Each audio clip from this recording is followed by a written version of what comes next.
Hello students, doctor Shivani is here. जैसा कि आपको लास्ट टर्न पे हमने टैगोर का नई तालीम मॉडल का स्टडी की थी, उससे पहले गांधी जी के नई तालीम मॉडल की स्टडी की थी और आज का टॉपिक है ड्यूई का नई तालीम प्रतिमान। आधुनिक युग के शिक्षा दार्शनिकों में जॉन ड्यूई का स्थान बहुत ऊंचा है। वे महान लेखक, दार्शनिक और शिक्षा शास्त्री थे। शिक्षा और दर्शन के क्षेत्र में आधुनिक युग में जॉन ड्यूई ने जो कार्य किया है, उतना बड़ा कार्य शायद ही किसी अन्य शिक्षा शास्त्री ने किया हो। उनके विचारों ने प्राचीन परंपराओं का अंत कर दिया था और शिक्षा के स्वरूप को बदल दिया था। उन्होंने अपने विचारों से शिक्षा को एक दिशा दी थी। वे सच्चे अर्थों में विश्व के शिक्षा नायक थे। प्रसिद्ध दार्शनिक रॉबर्ट आर रस्किन के शब्दों में जॉन ड्यूई एक महान शिक्षा शास्त्री थे। वे एक महान दार्शनिक भी थे। शताब्दियों से ऐसा महान विचारक कोई नहीं हुआ जिसने दर्शन शास्त्र और शिक्षा शास्त्र का इतना सुंदर एकीकरण प्रस्तुत किया हो। ड्यूई पूर्व निर्धारित निरपेक्ष सत्यों और मूल्यों के अस्तित्व में विश्वास नहीं करता था। जैसे कि आदर्शवाद में जितने भी दार्शनिक हुए हैं, सत्य और मूल्यों के अस्तित्व में बहुत ज़्यादा विश्वास करते थे, किंतु ड्यूई ऐसा नहीं थे, एक प्रयोजनवादी थे। उसका कहना है कि सत्य तथा मूल्य समय, स्थान और व्यक्ति के साथ बदलते रहते हैं। उसके अनुसार सत्य वही है जो व्यवहारिक और उपयोगी हो, जो समय के अकॉर्डिंग उपयोगी हो, वही सत्य है। जो वस्तु वास्तविक समस्याओं के हल करने के काम आ सकती है तथा समाज एवं व्यक्ति के लिए उपयोगी सिद्ध होती है, वही सत्य है। ड्यूई मानते थे कि जो चीज़ व्यक्ति के लिए उपयोगी है समय के अनुसार, वही सत्य है। उनके अनुसार अनुभवों के द्वारा ही मनुष्य को सच्चा ज्ञान प्राप्त होता है, उसके आचरण में शुद्धता आती है और उसके भावी अनुभवों को वर्तमान के अनुभव प्रभावित भी करते हैं।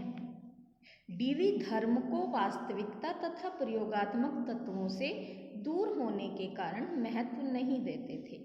ड्यूई के अनुसार शुद्ध चिंतन और मनन एकांत में कठिन है। चिंतन का कुछ न कुछ कारण तो अवश्य होता है। यदि मनुष्य की क्रियाएं सामान्य गति से होती रहती तो चिंतन की कोई आवश्यकता ही नहीं होती, लेकिन जहाँ कहीं कोई बाधा या समस्या खड़ी हो जाती है, वहीं चिंतन की आवश्यकता पड़ती है। इट मीन्स जब हमारे सामने कोई भी प्रॉब्लम आती है, उस प्रॉब्लम का सॉल्यूशन ढूंढने के लिए हमारा मस्तिष्क काम करना शुरू कर देता है और वही प्रक्रिया चिंतन कहलाती है। समस्या के समाधान के लिए ही व्यक्ति क्रियाशील होता है। तो इस प्रकार कह सकते हैं कि चिंतन एक साधन है समस्याओं का समाधान करने के लिए। ड्यूई ने मनुष्य के विकास के लिए सामाजिक वातावरण को भी महत्वपूर्ण बताया है। उनका कहना है कि समाज में रहकर ही मनुष्य के व्यक्तित्व का विकास संभव है। समाज से दूर रहकर मनुष्य के व्यक्तित्व का विकास नहीं हो सकता। ड्यूई के शिक्षा दर्शन के आधारभूत सिद्धांत, पहला है इसमें शिक्षा स्वयं जीवन है। ड्यूई के अनुसार शिक्षा जीवन की क्रिया है, ना कि किसी भविष्य के जीवन के लिए तैयारी। शिक्षा जीवन के लिए अत्यंत आवश्यक है, बिना शिक्षा के जीवन में प्रगति संभव नहीं है। अतः शिक्षा ऐसी होनी चाहिए जो बालक की भिन्न भिन्न अवस्थाओं की आवश्यकताओं की पूर्ति कर सके। ऐसा नहीं है जो आवश्यकताएं हमारी बचपन में है, इन्फेंसी पीरियड में है, वही चाइल्डहुड पीरियड में होंगी, या जो नीड्स चाइल्डहुड पीरियड में है वही एडोलेसेंट में होंगी या अडल्ट में होंगी, ऐसा नहीं है। तो क्या है कि शिक्षा ऐसी हो जो भिन्न भिन्न आवश्यकताओं की पूर्ति कर सके। इस दृष्टि से ड्यूई ने अपने प्रयोगात्मक विद्यालय में उन सभी कार्यों को स्थान दिया जिनकी जीवन के लिए आवश्यकता होती है। दूसरा सिद्धांत क्या बताया? शिक्षा अनुभवों के पुनर्निर्माण की प्रक्रिया है। ड्यूई के अनुसार इस जगत में कोई व्यक्ति खाली नहीं बैठता, वह निरंतर सक्रिय रहता है, कुछ न कुछ अनुभव करता रहता है और इन अनुभवों का पुनर्निर्माण की प्रक्रिया ही शिक्षा है। शिक्षा सामाजिक प्रक्रिया है। ड्यूई सामाजिक प्रक्रिया को भी अत्यंत महत्व देते थे। वो मानते थे कि शिक्षा भी एक सामाजिक प्रक्रिया है। व्यक्ति सामाजिक वातावरण में रहकर ही शिक्षा की उचित व्यवस्था कर सकता है। समाज से बाहर समाज के प्रति कर्तव्यों से विमुख उसका कोई महत्व नहीं है। शिक्षा विकास की प्रक्रिया है। डीवी के अनुसार बालक का विकास ही शिक्षा है। विकास का आशय सामाजिक एवं वैयक्तिक विकास से है। उनके शब्दों में, क्योंकि जीवन की विशेषता विकास है, अतः शिक्षा पूर्णतः विकास से संबंधित है। यदि शिक्षा बालक के विकास में सहयोग नहीं दे सकती तो वो शिक्षा नहीं कहलाती। शिक्षा के दो पक्ष माने हैं डीवी ने। कौन कौन से? मनोविज्ञान एवं समाज। डीवी ने शिक्षा के सिद्धांतों को मनोवैज्ञानिक आधार पर निर्धारित किया। उसके अनुसार मनोविज्ञान बालक की अंतः प्रक्रिया, अंतः प्रवृत्तियों और अभिरुचियों के अध्ययन में सहायता पहुंचाता है। समाज क्या है? समाज, जैसा कि आपको पता है कि दो या दो से अधिक व्यक्तियों का समूह समुदाय और समाज बनाता है। मनोविज्ञान क्या है? बालक के व्यवहार का अध्ययन करता है। तो शिक्षा के दो पक्ष हैं, पहला मनोविज्ञान और दूसरा समाज। मनोविज्ञान क्यों है?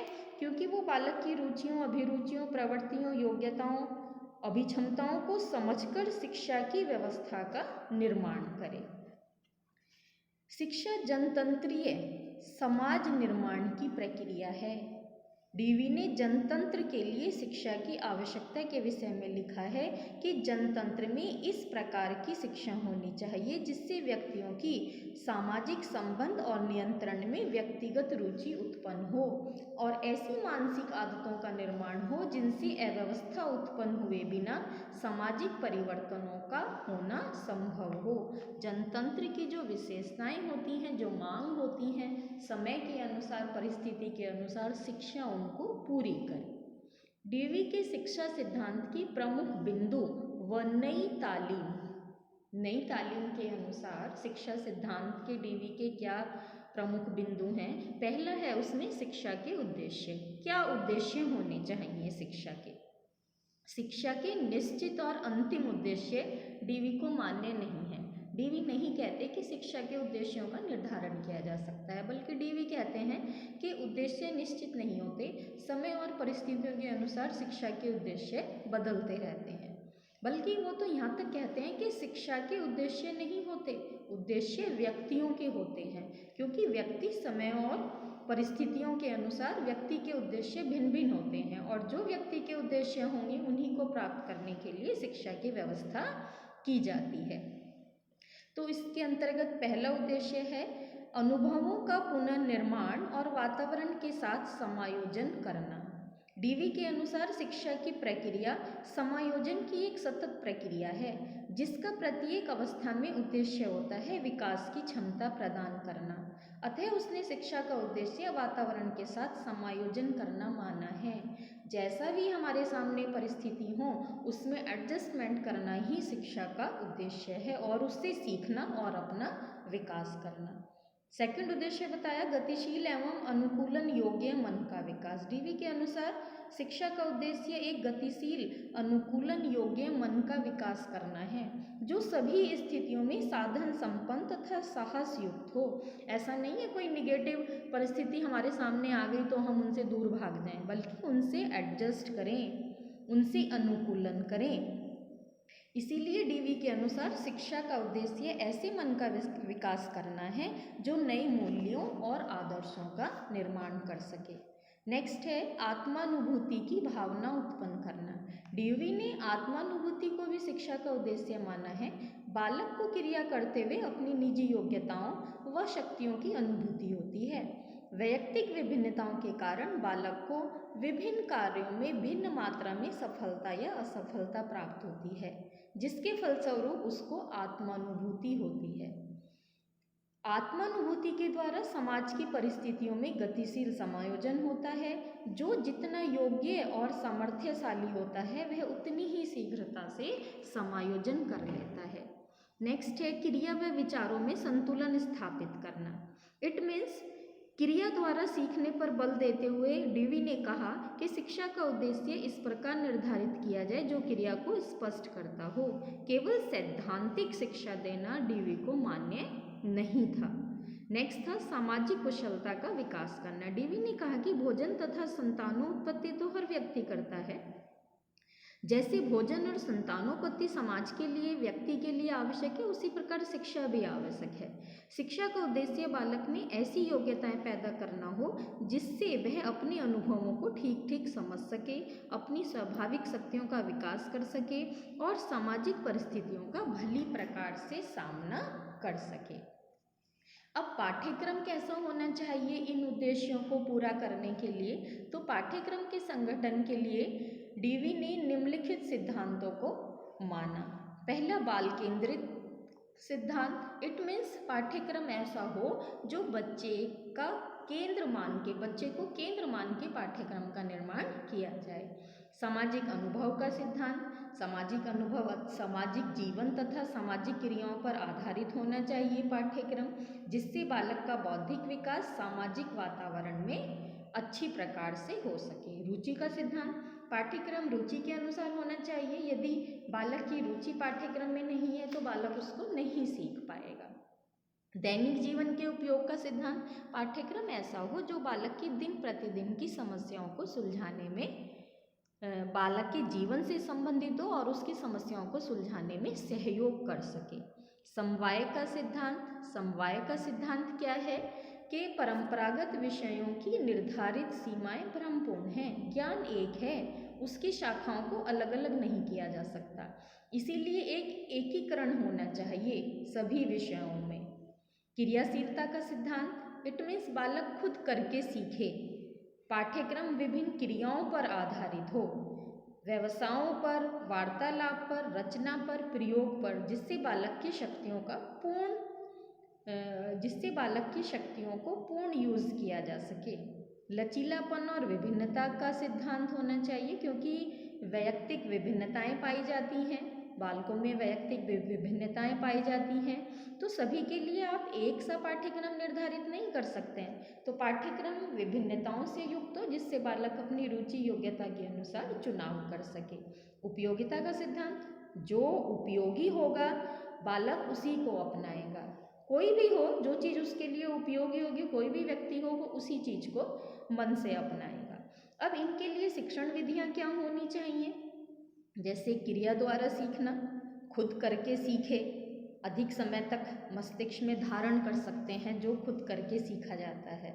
स्व अनुभव द्वारा सीखना, ज्ञान की प्राप्ति के लिए बालक स्वयं अनुभव करे और परिणाम तक पहुँचे। खेल द्वारा शिक्षा, क्योंकि बालक की एक टेंडेंसी होती है कि खेल में वो अधिक सीखता है। यदि छोटे बच्चे को आप लेक्चर मेथड से समझाना शुरू कर दो तो वो तो शिक्षा से दूर भाग जाएगा।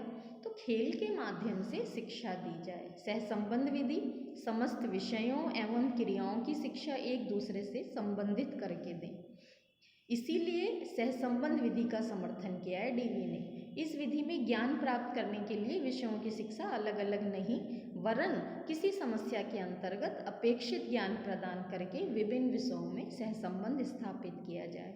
उद्योग केंद्रित शिक्षा हो, निरीक्षण तथा प्रयोग विधि पर बल दिया है। डीवी का कहना है कि ज्ञान की सत्यता, आंकड़ों के लिए उसका प्रयोग, परीक्षण आवश्यक है।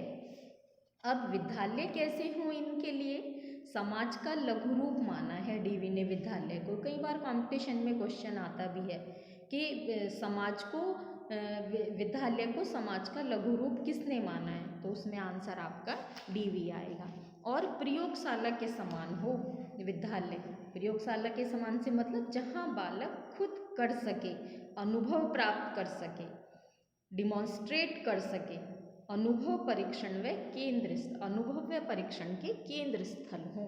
विद्यालय ऐसे ना हो कि जहाँ बालक को जबरदस्ती रखा जाए, जबरदस्ती ज्ञान उसके माइंड में ठूसा जाए, ऐसे ना हो। समाज का लघु रूप, जैसे समाज में बालक रहता है उसी तरीके से विद्यालय में रहे।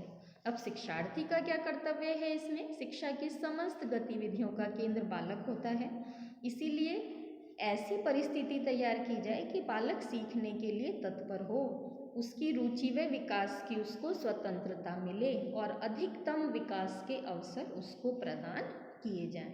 अब इसके लिए शिक्षक कैसा हो? शिक्षक समाज सेवक हो, पथ प्रदर्शक हो, नियोजक हो, सलाहकार हो व क्रियाशील हो। समाज सेवक से मतलब है कि बालक समाज से ही आता है और उसको समाज का अभिन्न अंग है, तो समाज का सेवक बन जाए।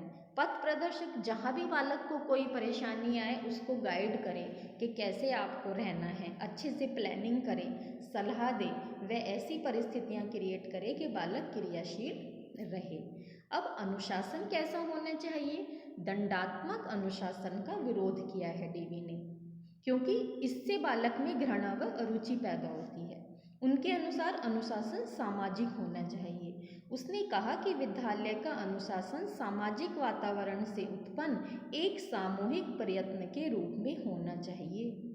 डीवी का कहना है कि यदि विद्यालय का संपूर्ण कार्य बालकों की स्वाभाविक प्रवृत्ति और रुचि के अनुसार ही हुआ हो तो अनुशासन की समस्या उत्पन्न ही नहीं होगी। सामुदायिक कार्यों पर बल दिया जाए इसके लिए, और सामाजिक अनुशासन पर बल दिया जाए। अब नई तालीम के संदर्भ में जो डीवी का शैक्षिक दर्शन है उसके क्या शैक्षिक निहितार्थ हैं? तो फर्स्ट है उसमें छात्रों में प्रजातांत्रिक मूल्यों की स्थापना करना। डीवी का शिक्षा दर्शन ऐसा है जो छात्रों में प्रजातांत्रिक मूल्यों का विकास करता है। क्यों? क्योंकि वो सामाजिक विकास पर बल देते हैं और विद्यालय को एक समाज का लघु रूप मानते हैं। सामूहिक कार्य पद्धति में विश्वास, जब बच्चे को कोई प्रोजेक्ट दिया जाएगा वो स्वयं करके सीखेगा, समाज का एक लघु रूप माना है तो डेफिनेट सामूहिक कार्य पद्धति वहाँ पर होगी। नेक्स्ट था करके सीखने पर बल। डीवी ने अपने शिक्षा दर्शन में अत्यधिक करके सीखने पर बल दिया है जो आज की परिस्थितियों के लिए भी आवश्यक है। हस्तशिल्प के आधार पर जीवन यापन, गांधी जी ने भी कहा था अपनी बेसिक शिक्षा में कि कोई ना कोई क्राफ्ट बालक को सिखाया जाए, और आज के समय की भी मांग है। हमारे प्रधानमंत्री जी भी स्किल डेवलपमेंट पे बहुत एम्फासिस देते हैं। आज के समय की मांग है कि शिक्षा में हस्तशिल्प को शामिल किया जाए जिससे बालक शिक्षा प्राप्त करके अपना जीवन यापन कर सके। अनुभव पर आधारित शिक्षा, अनुभव माइंड में अत्यधिक समय तक रहते हैं, तो शिक्षा ऐसी ना हो कि जबरदस्ती माइंड में ठूसा जाए बल्कि बालक अनुभव करके सीखे। सामाजिकरण पर बल, शिक्षा के विकास के साथ साथ वैयक्तिक विकास के साथ साथ सामाजिक विकास भी अत्यंत आवश्यक है। यदि शिक्षा में से सामाजिक विकास हट जाएगा तो वो शिक्षा व्यर्थ है। बाल केंद्रित पाठ्यक्रम, क्योंकि आजकल मनोविज्ञान को अत्यंत महत्व दिया जाता है तो पाठ्यक्रम ऐसा हो जो बाल केंद्रित हो, बालक के व्यवहार का अध्ययन करके पाठ्यक्रम का निर्माण किया जाए। नैतिक शक्तियों का विकास, इन सब के साथ साथ वैयक्तिक विकास, सामाजिक विकास, मानसिक विकास, इन सब के साथ साथ अपनी संस्कृति को बढ़ाने के लिए, संरक्षण देने के लिए नैतिक शक्तियों का विकास भी अत्यंत आवश्यक है। स्व अनुशासन, अनुशासन दंडात्मक नहीं, बालक में स्वयं ऐसी फीलिंग आए कि वो अनुशासित रहे। एक्टिविटी स्कूल, एक्टिविटी स्कूल का कंसेप्ट भी डीवी ने दिया। इट मीन्स इतनी एक्टिविटीज़ स्कूल में हो कि बच्चा अपनी रुचि और अभिवृत्तियों के अकॉर्डिंग उनको सेलेक्ट करे, चुनाव करे और उसी के अकॉर्डिंग वो एक्टिविटी करते हुए सीख ले। तो जॉन डीवी के अनुसार शिक्षा प्रायोगिक होनी चाहिए। उन्होंने डेमोक्रेसी एंड एजुकेशन में भी कहा है कि शिक्षा लगातार अनुभव की पहचान और पुनर्रचना है। ये कोटेशन बहुत आती है, एग्जाम में पूछ लिया जाता है, कॉम्पिटिशन्स में भी पूछ लिया जाता है कि शिक्षा लगातार अनुभव की पहचान और पुनर्रचना है। यह किसने कहा? तो जॉन डीवी ने कहा शिक्षा न केवल भविष्य की तैयारी हो वरन इसकी प्रक्रिया आनंदप्रद और आंतरिक रूप से सुखद हो। वर्तमान वैज्ञानिक एवं सामाजिक रुझान की जड़ें डीवी एवं नई तालीम की विचारधारा में समाहित हैं। ये व्यक्ति एवं समाज दोनों का विकास करती हैं। स्टूडेंट्स, यदि वीडियो आपको पसंद आई है तो प्लीज़ चैनल को सब्सक्राइब करें, वीडियो को लाइक करें और इससे रिलेटेड जो भी क्वेश्चन है आप कमेंट बॉक्स में कमेंट करके पूछ सकते हैं। धन्यवाद।